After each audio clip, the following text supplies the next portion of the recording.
When I was a freshman in high school, my best friend and my boyfriend went to the same church. I had my best friend help convince my mom to have me come to confirmation on Wednesday nights, and it worked. Both of them also lived within 2 blocks of the church and always walked there and back home. I lived a 13-minute drive away. My sole motive for attending confirmation was to simply be around him. By this point we were sexually active, and when I say that I mean that we had sex maybe 5 times. Neither of our parents knew, and not even my best friend. Confirmation started at 6 and ended at 8.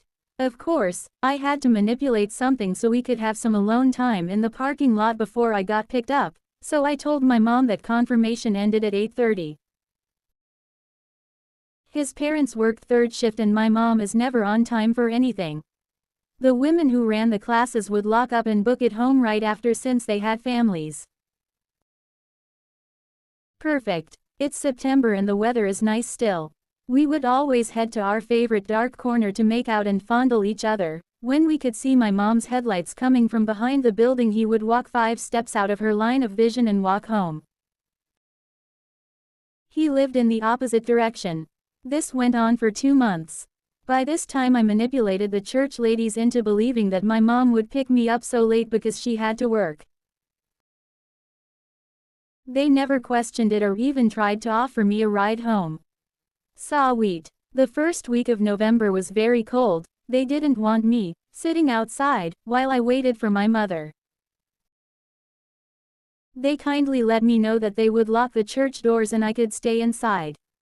Bingo. My boyfriend's eyes lit right up. He pretended to go home, and when he saw the empty lot, he came back and I let him in. We headed right to the youth room and fucked on every single couch in there. This went on for the entire remainder of confirmation. Every single Wednesday we would add any unlocked room to our fucking church list. When we ran out of rooms, we would commit to the furniture in each room. If I could lean over or sit my ass on it, we fucked on or over it. I'm talking about bathroom countertops, discussion tables, end tables, coffee tables, chairs, bookshelves, benches, and water bubblers in the hallways. We fucked on the prayer benches in the courtyard's Serenity Garden, every single pew in the chapel, the large communion table at the front of the chapel, the pastor's podium, the organist's bench, the organ itself, and the baptismal fountain.